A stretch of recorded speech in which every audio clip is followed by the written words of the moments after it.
Studies show that 93% of human communication is nonverbal, meaning most people are being influenced right now in real time without ever hearing a single word of persuasion. The person controlling the room isn't the loudest one in it. They never were. Niccolo Machiavelli wrote The Prince in 1513. He was exiled, tortured, and stripped of power. And yet, 5 centuries later, the world's most dangerous leaders, most successful executives, and most untouchable strategists still study his work like a sacred text. Why? Because Machiavelli didn't write about how the world should work. He wrote about how it actually works. In the next TWELV minutes, you're going to learn 4 specific psychological moves rooted in Machiavellian strategy and backed by modern behavioral science that quietly shift the power dynamic in any room, any relationship, any negotiation. These aren't manipulation tricks for the weak. These are the operating principles of the Sigma mind. Stay until the end. The 4th move is the one most people spend their entire lives never discovering. Let's start with a truth that will make some of you deeply uncomfortable. You are too available. You respond too fast. You agree too often. You show up too eagerly. And because of that, whether you realize it or not, people have mentally categorized you as low value. Not because you are, but because you've signaled it. Machiavelli wrote in The Prince, "It is better to be feared than loved if you cannot be both." But here's what most people miss. He wasn't talking about instilling terror. He was talking about scarcity. Fear, in Machiavelli's framework, is the emotion generated when you cannot predict someone, when you cannot take them for granted, when losing them feels like a real and present threat. This is psychological scarcity, and it is the first dark move of the Machiavellian Sigma. Robert Cialdini, one of the world's foremost experts on influence, documented the scarcity principle in his landmark book Influence. His research showed that people assign dramatically higher value to things they perceive as rare or diminishing. This isn't just about products, it applies to people. When you are consistently, predictably available, you are, psychologically speaking, a commodity. And nobody protects a commodity. Nobody fears losing a commodity. Now think about the people in your life who command the most respect. The mentor who only takes 3 clients a year. The executive whose calendar requires a 6-week advance booking.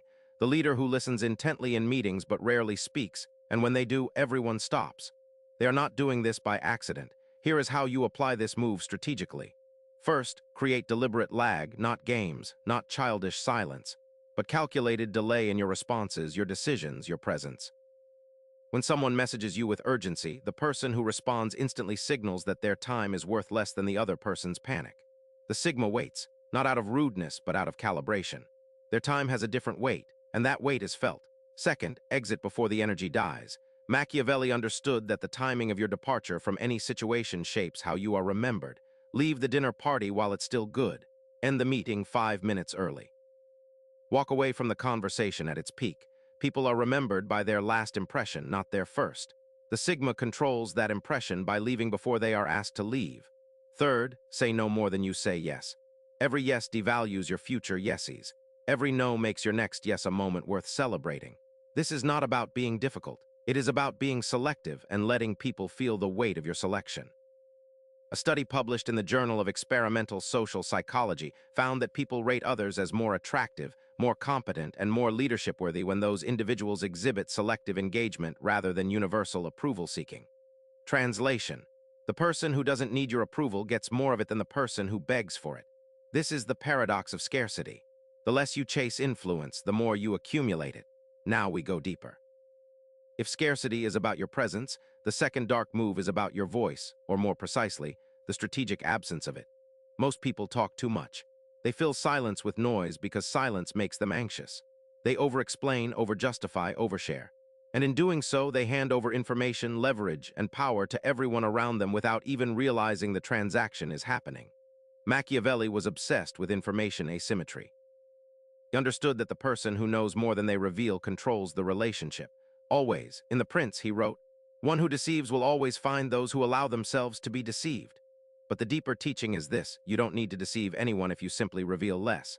Let's talk about what silence actually communicates psychologically. When the average person is asked a difficult question, in a negotiation, an argument, a high-stakes conversation, they rush to fill the gap. They ramble. They concede. They reveal their anxiety. The Sigma does the opposite. They let the silence sit. And they understand something that takes years for most people to learn: silence transfers discomfort to the other person. This is documented in what psychologists call social pressure compliance. When a conversation hits an awkward pause, the first person to break it is psychologically on the defensive. Sales professionals have used this for decades.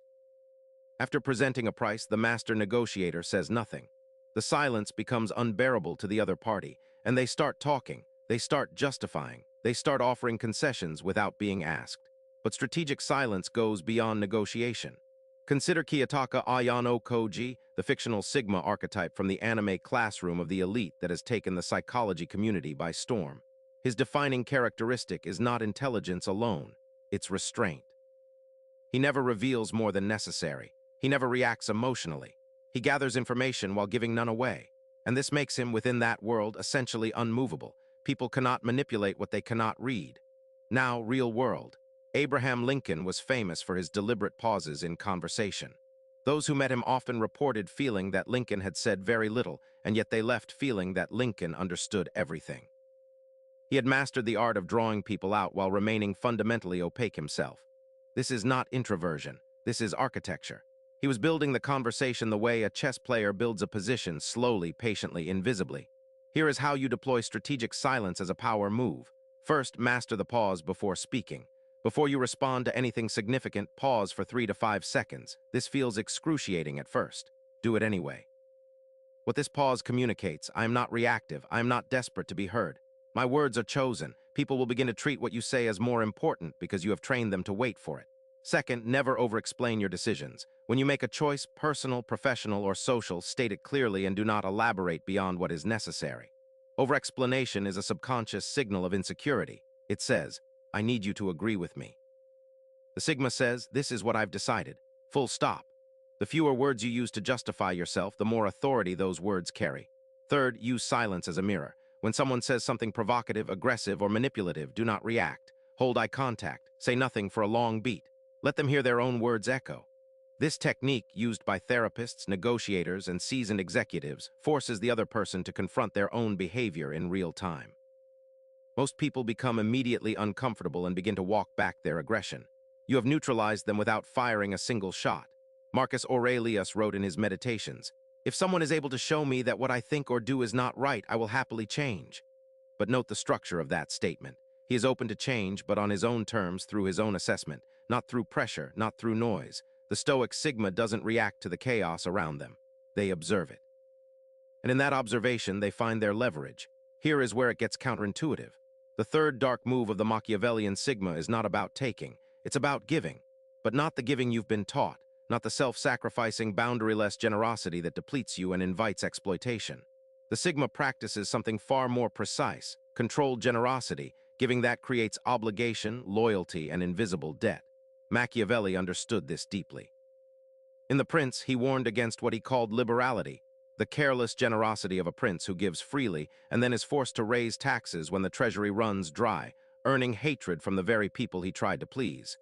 Instead, he argued for strategic generosity, gifts given with intent at the right moment to the right people. This isn't cynical. This is how power has always been built and maintained. Robert Cialdini's second principle of influence is reciprocity, and it is perhaps the most deeply wired social behavior in human psychology. When someone gives us something, we are neurologically compelled to return it. This isn't a cultural phenomenon. Anthropologists have found reciprocity in every human civilization ever studied, going back tens of thousands of years.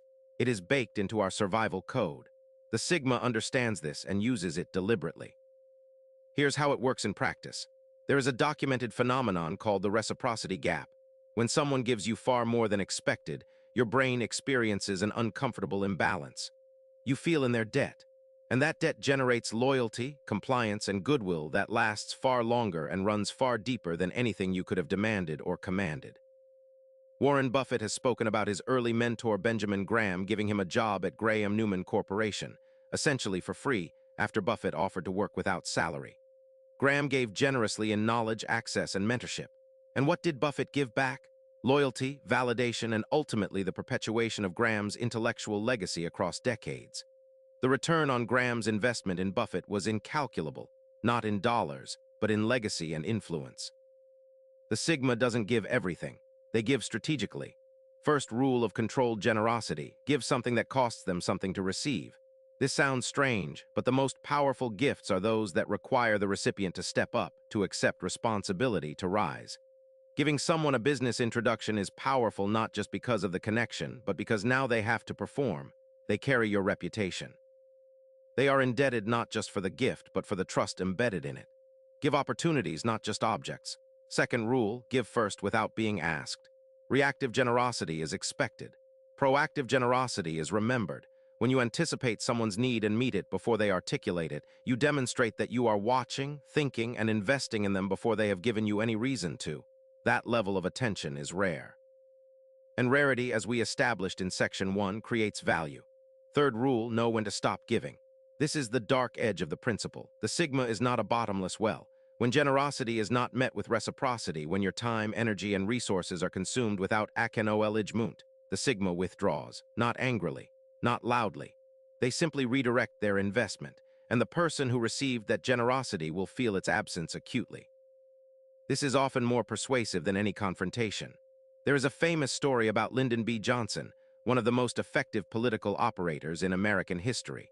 Johnson was known for what his biographer Robert Caro called the treatment, an overwhelming, full-body social assault where Johnson would give his complete attention, share favors, tell secrets, offer support, and make the other person feel like the most important human being alive. And in return, Johnson extracted loyalty that helped him pass landmark civil rights legislation that previous administrations couldn't touch. Was it manipulative? Perhaps. Was it effective? Absolutely. Because Johnson understood that controlled generosity, attention, inclusion, access is a currency that people will trade almost anything to possess. Give with intent, give with precision, give in ways that create invisible bonds, and never give so much that you erase the debt entirely.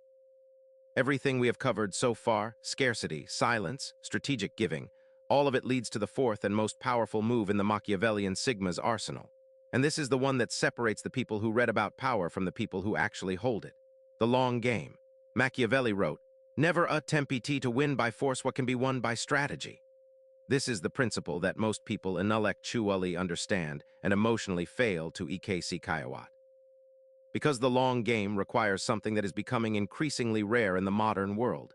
Patience, not passive patience, not the patience of someone waiting for life to happen to them, but active patience, the patience of a predator who has already identified its target and is willing to wait as long as it takes for the perfect moment to strike.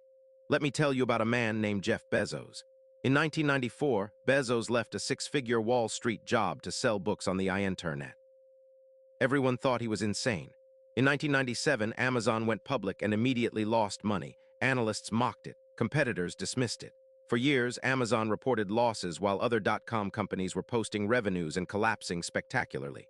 Bezos was questioned relentlessly. His answer, always calm, always measured, was the same. "We are investing in the long term." By 2023, Amazon's market cap exceeded $1 trillion. The analysts who laughed are forgotten.